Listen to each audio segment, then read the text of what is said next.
So what's going on, guys? It's been a little bit since we got a video going, but I will ensure that we've been busy. Ben's come down from school, been helping me out, and we've got a thing or two done. I don't know, I'll run you through what has happened so far. Start with the simple stuff. Got taillights in, all the wiring harnesses, the entire truck connected, grounds, all the little tiny stuff. The only thing I have left to work out are kinks and like gauges. I still have a few gauge readings that aren't accurate or even on. Looking over, you can see this.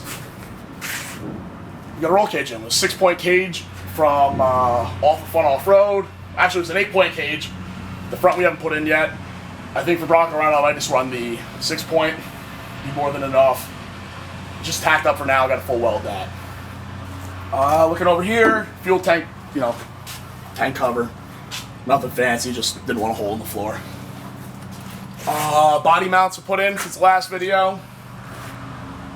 We've got our brake lines that were in, but now they're bled. They need to be probably bled one more time, but they're going good. Let me walk you around a little bit more. If you look at under the springs here, I had ordered drive shafts from Tom Woods. When I told them all my dimensions, they recommended that the pinion of the drive shaft actually come up a little bit. They said that the angle I had, they could run, but it was a little extreme. So I went to PMF, suspension parts of PMF off-road. I was able to get a 2-inch spacer with a 5-degree taper, brought the front of the pinion up. I actually just installed them now. Really nice, and what's cool about them is they have the little retainer for the U-bolt. I've seen a couple people off-road where they shear off the pin on the bottom. They spit that block out. That's no bueno. You end up losing the whole axle, so it's a cool feature to have. Going around here, e-brake cables are in. That was actually, I finished that up last night. Nothing huge, but it's good to have a second source of brakes to stop this thing. Fast forwarding, I drove around a pinch, just moving it. It's scary. You want to be able to stop this thing as much as possible. This is a lot of truck, so emergency brakes were a good move. Going to the interior, I've got my new seats. If you guys were interested in those a little bit, I did a review on them, so go check that out. Door panels never left, as you can tell by the overspray on them. Dash was in.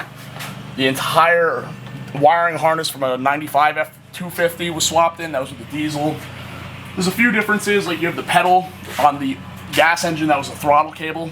On this, it's like fly-by-wire. This fun little thing.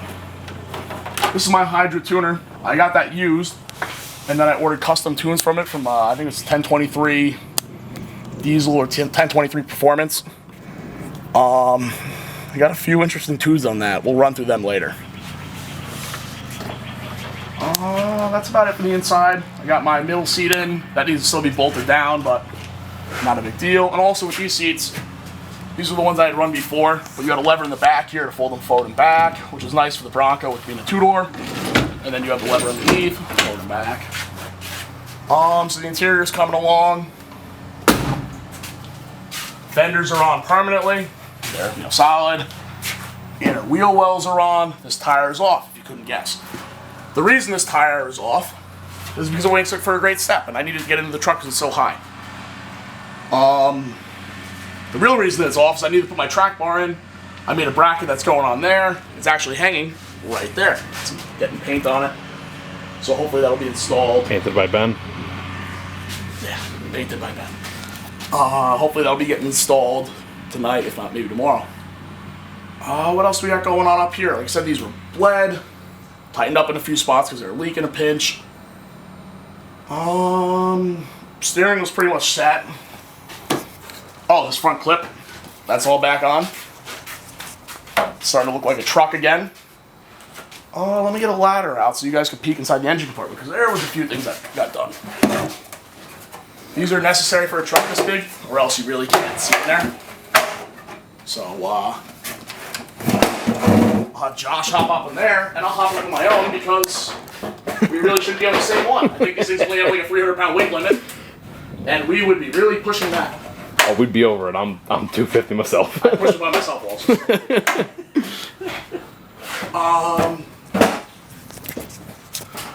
Alright, so inner wheel wells are in. This is the wiring for the sub. This is the wiring for the e-fuel system. Before, when I was test running it, I actually just ran like a power cord up here, clipped it on the battery. Didn't want it that way, of course. So let's run through a relay, you know, brake booster master cylinder on. This was on here, but I added this little tiny filter there. That's kind of cute. That little blue one. It matches this big blue one. That's why I got it in blue. AC system's hooked up. It needs to be charged still. What else is going in? Pretty much all the cables are in, you know, more or less finalized. Maybe need to be cleaned up a little bit, but nothing too crazy. The heating system was in. That was actually a bit over there. That was a few minutes, not minutes, a few hours of work getting that all in. What else? Really, the dash would have been cool to see. We actually have some time-lapse video of that. Maybe we'll throw it in if it looks good. It'll be here if it is. What else we got? That's more or less it. We'll go back inside and I'll show you what that tuner looks like. So one last thing before we hop in the truck. I mentioned these Tom Woods drive shafts. Didn't get to show you, so we want to capitalize on that. They're 1350 joints. Stock, this axle had a 1330 joint, same as the rear. And so did the front of the transfer case. I swapped to a yoke on there. If you get down here, you might be able to see it a little bit. That yoke was a real rare yoke to find. I had a hard time. I think there's like one person that makes it, that bolts up the BW 1356. And it's a double, or it's a CV joint on each end, on both shafts.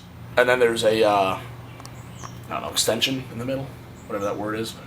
So it should be a bit beefier than stock, even on the F350. For that flange, I have the card of the company that makes it,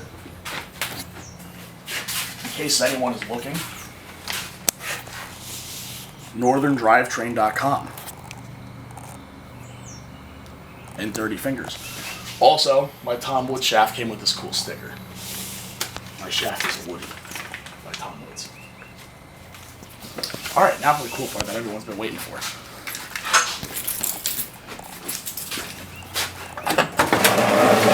Steps are definitely high on the list of things to get done, because that tire can't be there forever. So, we got power and everything in here. Actually, my tuner's caught kind of in the door. So, I got power on. And my Hydra lights up. I'm on tune 5 currently. Can you see through my dusty window? Yes. Wow, because I can do this too. Tune 5 is Cummins Killer, where I like to let it sit. I probably won't be able to drive on the trails because this thing is very torquey. But I'm sure you guys want to hear how it sounds.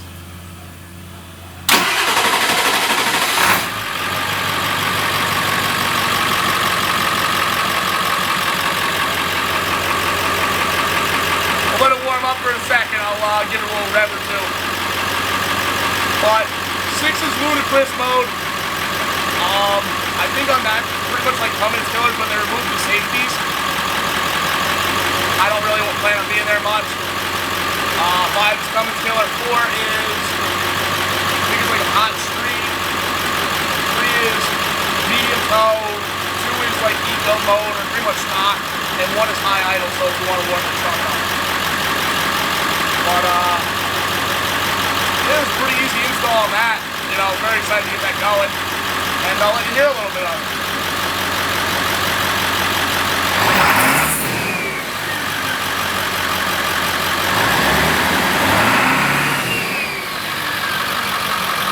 If you want to go back by the exhaust, Josh, I'll get you more.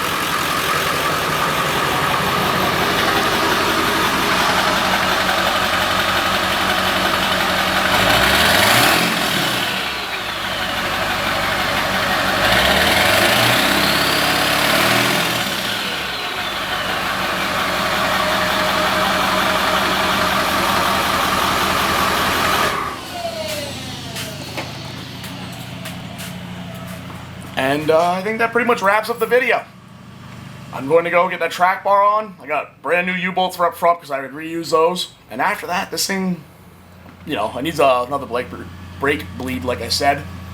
But I'll be driving it around. That'll be what you'll be seeing in the next video. Hope you guys enjoyed. Have a good one.